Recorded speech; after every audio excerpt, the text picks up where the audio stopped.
Hai semua, kita berjumpa lagi dalam kisahnya Dr. Riko dan Lira yang berjudul Kontrak Cinta Dokter Tampan. Tolong klik tombol subscribe dan loncengnya juga ya, agar tak ketinggalan video baru lainnya.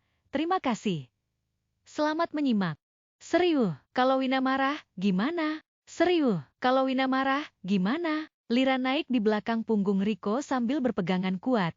Bukan sengaja ingin bermesraan melainkan lebih besar rasa takutnya ketika di jalan. Terlebih ketika menyalip kendaraan besar. Terpaan angin dari berbagai arah menjadi sensasi unik tersendiri bagi Lira. Sesekali Riko sengaja menggeber suara motornya untuk menarik perhatian Lira. Lira hanya menepuk paha Riko untuk mengingatkan. Bahkan Riko ngebut lebih dari 100 km per jam. Membuat Lira berkali-kali menyebut namanya sambil berpegangan kuat dan memejamkan kedua matanya. Entah kemana Riko mengajak Lira pergi. Nuansa alam pedesaan sangat kental di sini. Riko menghentikan motornya di dekat pematang sawah. Tak jauh dari jalan ada sebuah gubuk yang berisi beberapa orang petani yang sedang menikmati santap siang. Riko berbicara dengan para petani itu dengan bahasa yang tidak dimengerti oleh Lira. Kita makan di sini bersama para petani itu. Riko mengedipkan matanya pada Lira. Hah, emang boleh? Perkenalkan istri saya, Lira. Riko memperkenalkan Lira pada para petani itu. Lira menangkupkan kedua tangan di depan dada dan tersenyum pada semua orang yang ada di gubuk itu. Mari silahkan makan, Neng, ajak salah satu petani itu. Hah, makan, terima kasih. Lira menganggukkan kepalanya segan. Tapi Riko terlanjur mengambil daun pisang dan menyendok nasi yang tengah dimakan oleh para petani itu. Kedua mata Lira membulat dan kedua alisnya mendaki ke atas keningnya. Lira menyenggol Riko dengan sikutnya untuk memperingatinya. Sok atuh, Neng, ucap petani yang lain. Malu dia, kekeh Riko lalu menyuapkan nasi ke dalam mulut Lira sambil tersenyum. Nasi hangat bercampur ikan teri asin dan sambal yang pedas di dalam mulut Lira, ditambah dengan suapan penuh kasih sayang dari suaminya, nikmat luar biasa. Makan sendiri ya. Riko menyodorkan selembar daun pisang pada Lira. Bagaimana cara makannya? Tanya Lira dalam hati sambil memperhatikan orang-orang sekitarnya yang tengah lahap makan hanya dengan nasi hangat, tempe dan ikan teri goreng, sambal dan beberapa lalapan yang belum pernah dilihat dan dimakan olehnya. Karena Lira terlalu lama mematung, Riko menaruh daun pisang itu di atas lantai gubuk lalu mengambilkan secentong nasi, tempe goreng, ikan teri, sambal dan aneka lalapan. Makan yang kenyang, mumpung gratis, kekeh Riko diikuti tawa para petani yang ada di dalam gubuk itu. Lira menjumput nasi dari pinggir daun pisang, nikmatnya tak bisa diungkapkan dengan kata-kata. Kok, aku lupa cuci tangan, bisik Lira saat nasinya sudah hampir setengahnya. Jangan diingat terus, pura-pura lupa itu lebih baik, ucap Riko sambil memakan sebuah lalapan hijau agak panjang yang dicocol sambal lalu dimakan dengan wajah yang berkeringat karena kepedasan. Itu apa? Tanya Lira penasaran. Ini namanya kecipir, coba deh. Riko mengambil kecipir yang telah diberi sambal lalu menyuapkan kecipir itu ke mulut Lira. Renyah, manis, dan unik rasanya. Kalau ini apa? Lira menunjuk butiran hijau di dalam sebuah wadah. Leunca ini, Neng, mangga dicobain, kata petani yang duduk di sebelahnya. Lira memperhatikan cara bu tani itu makan makanan yang bernama leunca, ditaruh di atas nasi dan yang bercampur sambal dan ikan teri. Kemudian Lira mengikuti cara yang dilakukan oleh ibu itu. Semuanya enak.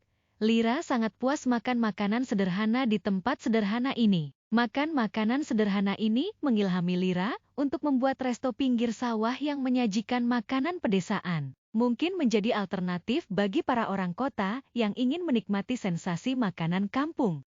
Selesai makan, para petani minum dari sebuah kendi dari tanah. Kendi air minum itu diletakkan di atas wajah, lalu dimiringkan hingga ujung ceret mengeluarkan air dan ditenggak langsung oleh para petani itu, minum tanpa gelas. Lira benar-benar bingung, mulut kepedasan tapi minumnya susah. Riko menunggu jatahnya bergantian dengan para petani itu lalu meminumnya dengan cara yang sama. Yang paling terakhir minum adalah Lira. Bagaimana cara minumnya?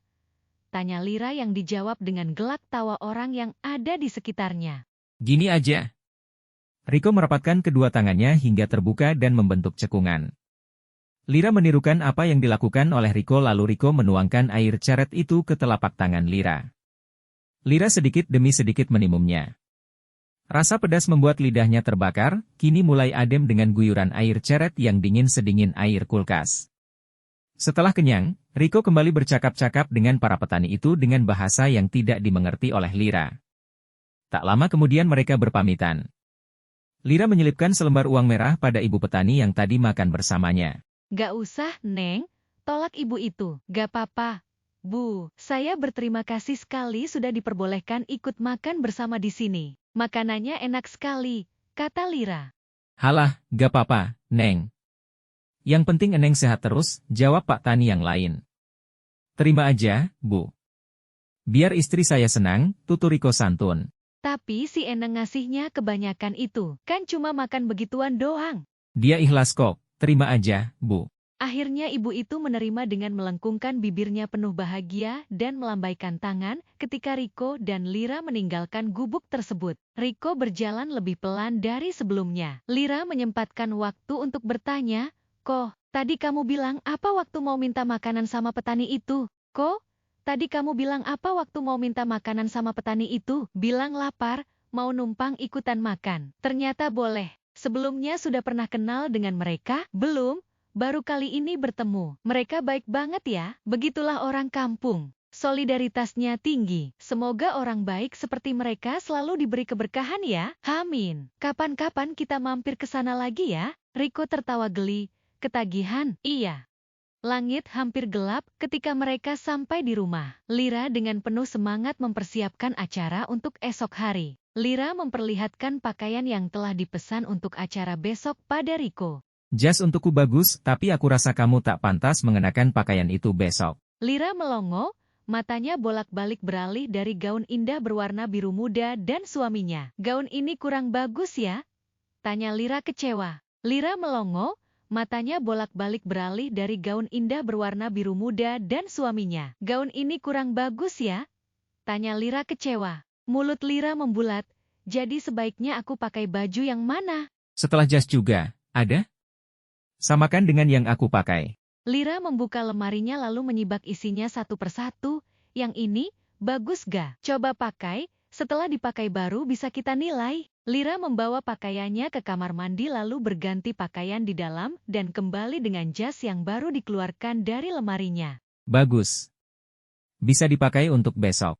Pak Hanafi turut serta dalam acara pengambilan sumpah dokter untuk Riko hari ini dengan membawa mobil sendiri. Sedang Riko membonceng Lira dengan motor andalannya sampai di acara sidang. Riko dan Lira datang lebih dulu. Mereka bersuah foto sebelum acara dimulai di beberapa sudut lokasi tersebut dengan berbagai gaya. "Riko, kenapa kamu gak angkat teleponku? Kenapa si pincang ini ada di sini?" hardik Wina. Riko hanya melirik dan tetap diam tanpa menggubris lawan bicaranya. "Riko, kan Mama sudah bilang yang mendampingi kamu Wina. Kenapa dia ada di sini?" tunjuk Nurma ke arah Lira. Wina menjauhkan Lira dari Riko, lalu menarik Riko masuk ke dalam gedung bersama Nurma. Siapa dia, Bu Nurma? Tanya Pak Hanafi tiba-tiba hadir di antara mereka. Bersambung. Terima kasih telah menyimak kisah Dr. Riko selanjutnya dalam judul Kontrak Cinta Dokter Tampan. Tolong tekan tombol subscribe, like dan share agar kamu tak ketinggalan video lainnya.